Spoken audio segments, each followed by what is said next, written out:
신앙과 불신앙의 차이, 신앙과 불신앙의 차이라는 제목으로 말씀 전하겠습니다.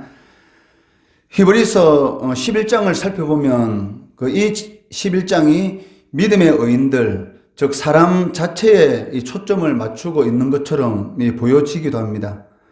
그렇지만 히브리서 11장이 그리스도인들에게 참으로 가르치고 보여주고 싶은 것이 있는데, 그것은 그 믿음의 각 사람들 그 자체보다는 그 사람들의 삶에 여러 모양으로 나타나고 있는 그 믿음이 무엇인가, 그 믿음에 대한 것을 보여주고 싶어 한다는 것입니다. 이미 우리가 1절에서 3절 말씀을 살펴보았는데, 1절에서 3절 말씀에서는 그 믿음이 행하는 그 두 가지 일에 대해서 말씀하고 있습니다. 첫째는 그 믿음은 미래에 보이지 않는 것을 지금 실제하게 하는 것이 되게 한다라는 그런 것이고, 둘째는 그 믿음은 우주를 창조하시고 보존하시며 섭리하시는 분이 누구신가를 알게 한다는 것입니다. 오직 믿음으로 그 하나님을, 창조주 하나님을 알 수 있다라고 말을 하고 있습니다. 이어서 히브리서 기자는 그 첫 번째로 믿음의 이 모범의 사람인 한 사람을 소개하고 있는데, 바로 이 아벨입니다. 히브리서는 믿음으로 말미암아 아벨의 제사가 가인의 제사보다 더 나았다라고 말씀하고 있습니다. 4절 말씀해 보시면 믿음으로 아벨은 가인보다 더 나은 제사를 하나님께 드렸다라고 기록하고 있습니다. 이 말씀은 이 제사가 문제가 아니라 사람 자체가 문제라는 것을 우리들에게 보여주고 있다는 것입니다. 왜냐하면 그 믿음으로 아벨이 가인보다 더 나은 제사를 드렸다. 즉 믿음이 아벨의 제사를 받도록 하셨다라고 말씀하고 있기 때문에 4절 말씀을 통해서 우리가 알 수 있는 것은 이 제사 자체, 그 제사 자체가 문제인 것이 아니고 사람 자체가 문제다라는 것을 이렇게 암시적으로 이렇게 보여주고 있다는 것입니다. 하나님은 믿음의 사람을 받으시기 때문에 그 사람의 재물도 받으신다라는 것입니다.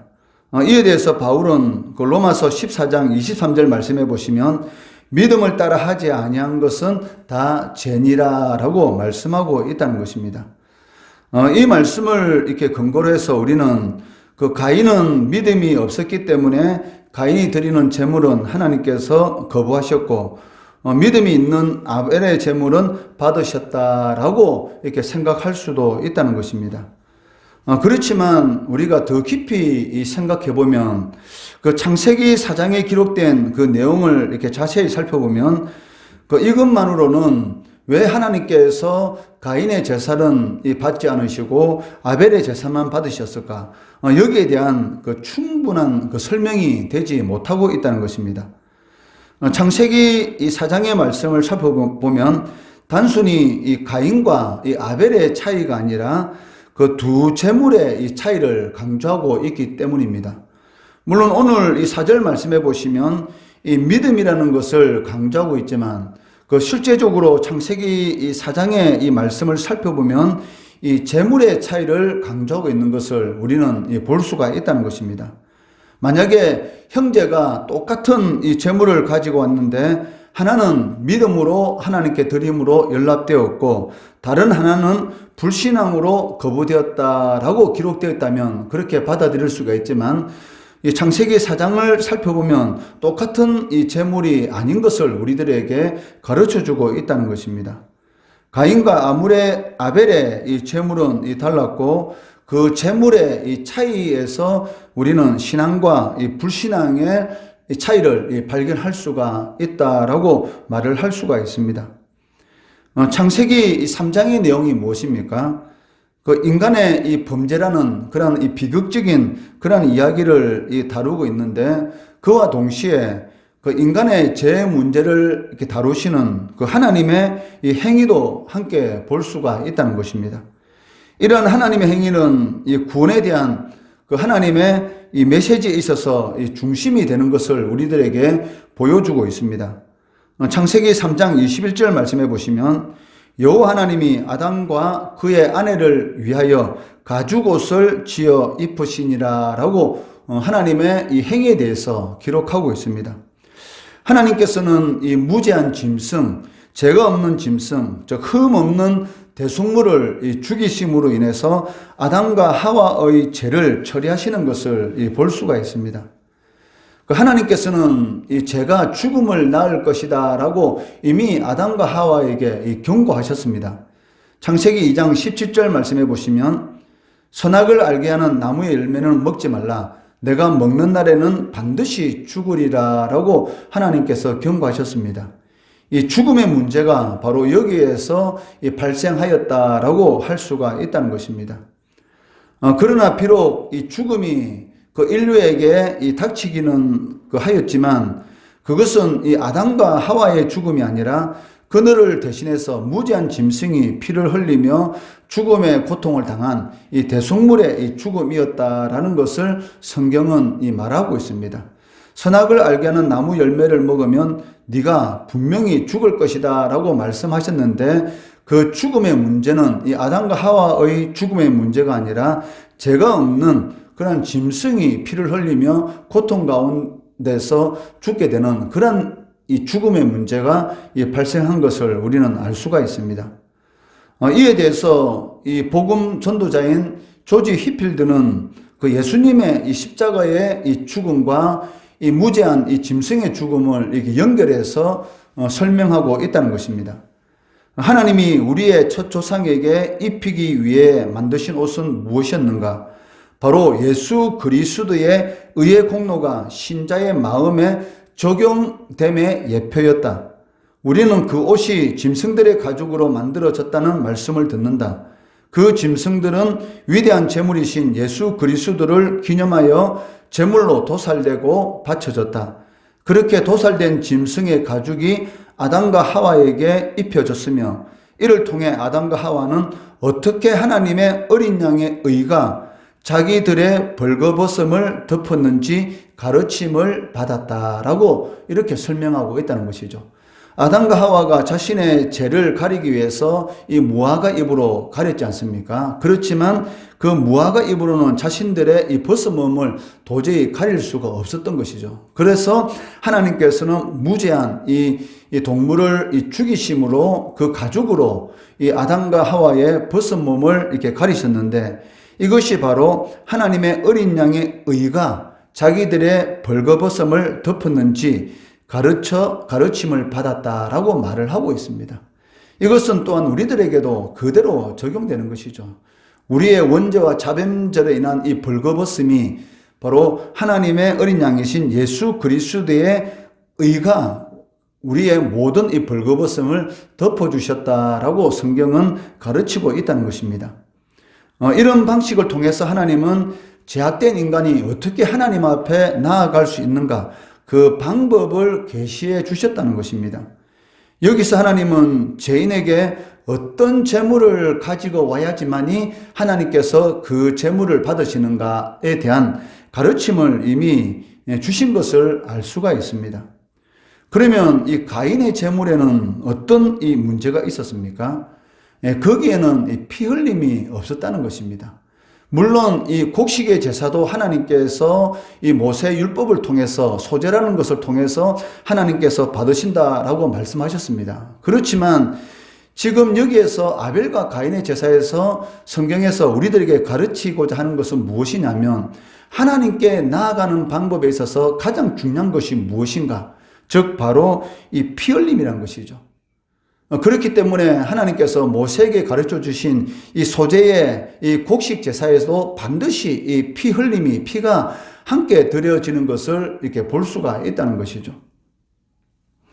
이것이 가인의 제물과 아벨의 제물의 중요한 이 차이점이었습니다. 하나님이 아담과 하와에게 정해주신 그 방법, 즉 하나님 앞에 나아갈 수 있는 그 방법을 이미 하나님께서 아담과 하와에게 이 무죄한 이 짐승을 죽이시고 가죽옷을 입힘으로 인해서 피 흘림이 없이는 하나님께 나아올 수 없다라는 것을 이미 가르쳐 주셨다는 것이죠. 그런데도 불구하고 가인은 이 하나님이 가르쳐 주신 그 방법으로 하나님 앞에 나아가는 것이 아니고 자신이 선택한 그러한 방법으로 하나님 앞에 나아갔다는 것입니다. 아벨은 흠없는 대속물의 이 속죄의 죽음을 가리키는 그러한 보이는 제물을 하나님께 드렸습니다. 믿음으로 말미암아 아벨의 제물은 가인의 제물보다 더 나았다는 것입니다. 아벨의 믿음이 그 제물을 더 나은 것으로 만들었기 때문이 아닙니다.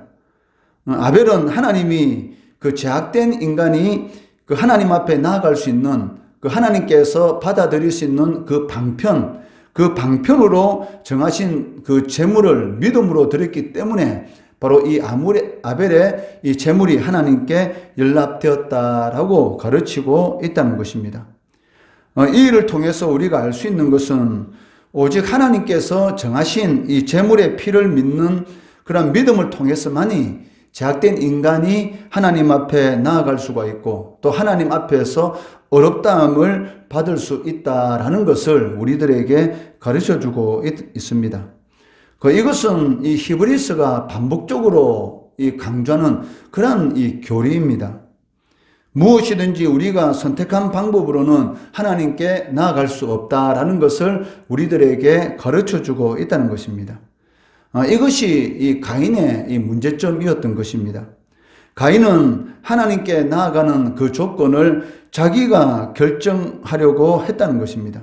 자신이 생각해낸 그 방법으로 하나님께 제사를 드림으로 인해서 결국 하나님께서는 그 제물을 받지 않으신 것을 우리는 알 수가 있습니다. 그 하나님께 나아가는 데는 오직 이 두 가지 길이 있는데 하나는 우리 자신의 노력과 의를 보이는 길이고 다른 하나는 우리 대신 죄값을 치르신 이 십자가에 죽으신 예수 그리스도를 보이는 길이다라고 할 수가 있다는 것입니다. 이것은 우리가 하나님께 드리는 이 예배만이 해당되는 것이 아니라 하나님께 드리는 모든 이런 헌신, 섬김 또한 포함된다는 것입니다. 그러니까 하나님께서 가르쳐 주신 방법으로 우리가 예배를 드려야 되는 것이고 하나님께서 가르쳐 주신 방법으로 하나님의 교회를 섬겨야 되는 것이죠. 그런데도 불구하고 사람은 자신이 원하는 방식으로 고집을 부리면서 하나님을 섬기려고 하는 그러한 모습도 이렇게 종종 이렇게 보이게 되는 것이죠. 그러므로 인해서 하나님 앞에 열심히 섬겼지만 실질적으로는 그 섬김이 하나님 앞에 받아들여지지 않는 그런 섬김도 있을 수가 있다는 것이죠.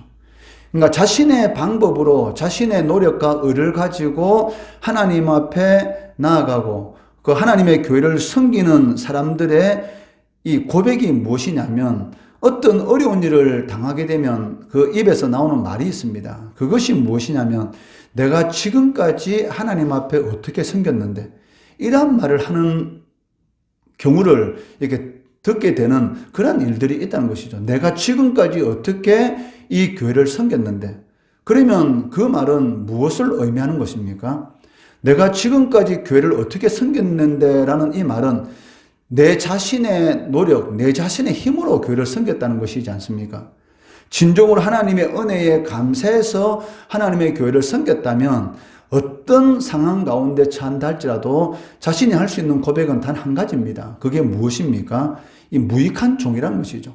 하나님 앞에 나아갈 수 없는 영원한 형벌을 받을 수밖에 없는 죄인이 하나님을 위해서 섬길 수 있는 특별한 권리를 주신 그 은혜, 그 하나만으로도 감사해야 되는데도 불구하고 자신이 몇십 년 동안 그렇게 열심히 하나님의 교회를 섬겨왔는데 지금 형편이 어렵다고 내가 하나님 앞에 지금까지 어떻게 했는데 하나님께서 나에게 이런 어려운 일을 당하도록 만들어주느냐라고 원망하고 불평하는 것은 궁극적으로는 하나님께서 가르쳐 주신 방법으로 하나님을 섬긴 것이 아니고 자신의 의를 가지고 하나님 앞에 섬겼다라고 할 수가 있다는 것이죠.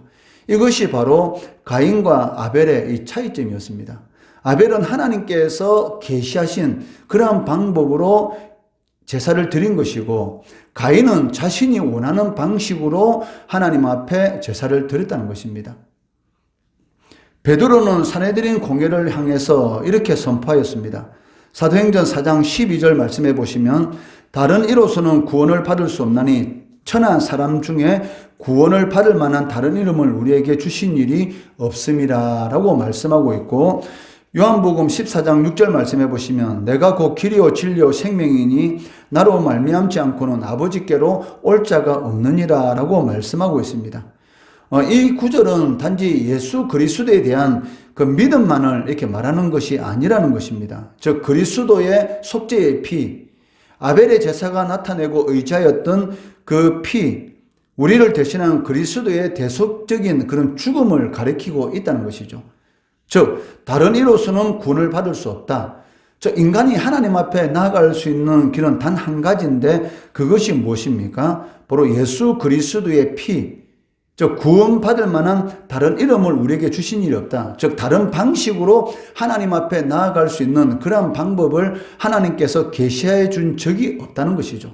오직 하나님께서 하나님 앞에 나아갈 수 있는 방법은 단 한 가지인데 그것이 무엇입니까? 바로 예수 그리스도의 대속적인 이 죽음을 의지하는 것, 이거밖에 없다라고 말을 하고 있고, 이것이 바로 아벨의 제사가 나타내고 있는 바로 의지하였던 그 피인 것이죠. 히브리서 9장 22절은 피 흘림이 없은즉 사함이 없느니라 라고 말씀하고 있습니다. 이것을 바로 하나님께서 이미 아담과 하와가 죄를 지을 때 죄가 없는 짐승을 죽이심으로 이미 보여주신 것이죠. 그것은 아벨과 가인이 이미 본 것입니다. 그런데도 불구하고 가인은 자기 생각대로 자기 편한대로 바로 그 제사를 드렸다는 것입니다. 창세기의 아벨과 가인을 통해서 이러한 진리를 발견하게 됩니다. 아벨은 죄인이었습니다. 아벨은 아담의 아들로 타락한 인간의 이 본성 때문에 죄의 부패를 지니고 있었다는 것입니다. 그러나 아벨이 이 대속물의 피를 가지고 하나님 앞에 나아갔을 때에 하나님께서는 아벨과 그의 제물을 받으셨다라고 말씀하고 있습니다. 또한 그 제물의 피가 장차 있을 그리스도의 십자가에 대해서 전하기 때문에 이 하나님의 진노를 물리치신 것이고 거기에 근거해서 하나님은 이 아벨을 흔쾌히 용납하셨다라고 말씀하고 있다는 것이죠.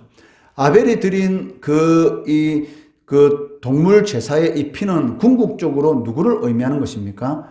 바로 예수 그리스도의 이 피를 의미하고 있다는 것이죠. 그렇기 때문에 하나님께서 그 제사를 받아들이신 것입니다. 그러나 하나님의 이 받아들이심은 이 아벨에게만 해당되는 것이 아니었습니다. 물론 가인도 이와 똑같은 방법으로 어렵다함을 얻을 수 있었다는 것이죠. 그렇기 때문에 하나님께서는 이 자신의 이 제사가 받아들여지지 않은 것 때문에 이 비통해하는 이 가인에게 뭐라고 말씀하셨습니까? 창세기 4장 6절에서 7절 말씀해 보시면 내가 분하여 함은 어찌 됨이며 안색이 변함은 어찌 됨이냐 내가 선을 행하면 어찌 낯을 들지 못하겠느냐라고 말씀하고 있습니다. 여기서 이 선이라는 이 말을 우리가 잘못하면 마치 착한 일, 착한 행위 이렇게 말을 할 수가 있고 이 가인이 악한 마음을 가지고 하나님 앞에 제물을 드렸기 때문에 받지 않았구나라고 이렇게 생각할 수 있는데 그것이 아니라는 것이죠. 즉 내가 선을 행하면 어찌 낯을 들지 못하겠느냐라는 이 말은 너는 어째서 내가 은혜롭게 마련한 그 방식을 통해서 하나님 앞에 나오지 않았느냐라는 그런 의미를 가지고 있다는 것이죠. 내가 너에게 내 앞에 나올 수 있는 그 방법을 이미 가르쳐 주었는데도 불구하고 너는 왜 그런 은혜로운 방식, 내 자신의 노력과 너 의가 아니라 내가 너에게 가르쳐 준 그 은혜로운 방식을 이미 마련해 주었는데도 왜 그 방식을 행하지 않았느냐라고 말을 하고 있다는 것입니다. 하나님께서는 친히 마련하신 제물, 즉 자기 아들의 피를 통해서 각 사람들에게 이 구원을 행하시고 사죄 은혜를 베푸시고 그리고 하나님과 교제할 수 있는 그런 은혜를 허락해 주신다는 것입니다. 이 신앙과 이 불신앙의 차이는 무엇입니까? 그 차이는 그렇게 큰 것이 아닙니다. 이 가나안 땅을 이 정탐한 그 10명의 정탐꾼과 2명의 이 갈렙과 여호수아 그 보고에 그러니까 큰 차이점이 뭐가 있었습니까? 똑같은 땅을 보고 그 땅은 좋은 땅이라고 다 인정을 했습니다. 그런데 다만 다른 것이 무엇입니까? 하나님의 말씀에 의지해서 믿음으로 그 눈을 보았느냐 아니면 불신앙으로 그 눈을 보았느냐 그 차이점인 것이죠.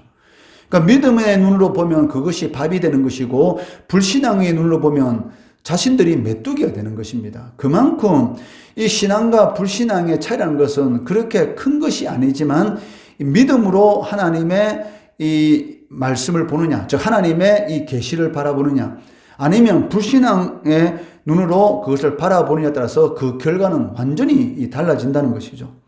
신앙과 불신앙의 차이는 하나님께서 정하신 방법으로 우리가 신앙생활을 하는가, 아니면 하나님께서 정하신 방법이 아니라 내가 원하는, 내가 편리하게 생각하는 그런 방식으로 신앙생활을 하느냐, 이 차이점이라는 것이죠.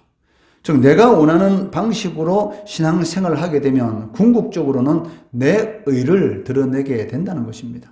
하나님이 원하는 방식이 무엇입니까? 바로 하나님께서 베푸신 그 은혜가 무엇인지를 깨닫고 그 은혜에 감사해서 우리가 하나님의 교회를 섬기는 것이고, 그리고 우리의 삶 가운데서 하나님의 이 아름다운 덕을 나타내는 것이죠.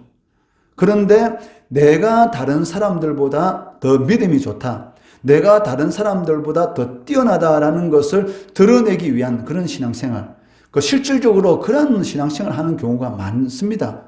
내가 다른 사람에게 인정받기 위해서, 내가 다른 사람들보다 특출한 것을 나타내기 위해서 그러한 마음을 가지고 신앙생활을 하니까 임직식 할 때 자기는 떨어졌다고 시험에 들고 교회를 떠나게 되는 것이죠. 하나님 앞에 섬기는 그 자체만으로도 얼마나 감사합니까? 그런데도 불구하고 왜 자신이 그 임직 이런 투표를 할 때 떨어졌다고 그 교회를 떠납니까? 시험에 드는 이유가 무엇입니까? 지금까지 한 모든 일들이 사람이 알아지기 위해서 한 일이기 때문에 그렇다는 것이죠. 왜 나를 알아주지 않느냐? 내가 저 사람보다 더 많은 노력했는데 왜 저 사람은 되고 나는 왜 되지 않았느냐? 이런 생각을 가지고 있기 때문에 시험이 드는 것입니다. 그렇지 않다면 하나님께서 베푸신 그 은혜에 진정으로 감사해서 우리가 봉사하고 헌신했다면 그냥 내 직분이 어떤 위치에 있는지 그것은 중요한 것이 아니라는 것이죠. 티끌보다 못한 그 존재인 우리들을 하나님께서 구원하여 주시고 하나님을 위한 그런 삶을 살아가게 하시고, 또 이 육체적인 죽음이 이럴 때에 이 썩을 몸을 벗고 썩지 않는 영화로운 몸을 입는 그런 은혜를 베풀어 주셨는데 그 은혜 하나만으로도 우리가 감사해야 되지 않겠습니까? 이것은 여러분들에게만 적용되는 것이 아니고 저에게도 적용되는 것이죠. 하나님께서 어떠한 장소를 허락해 주셨든지 거기에 대해서 감사하고, 그리고 그 자리에서 열심히 사명을 감당하면 또 하나님께서 기쁘신 뜻대로 또 하나님께서 다른 방식으로 또 사용할 수 있는 것이고, 각 사람마다 하나님께 쓰는 방식이 다 있는데 이 토기장이 보고 나를 왜 이런 그릇을 만들었느냐라고 원망하고 거기에 대해서 다툴 수가 없다는 것이죠.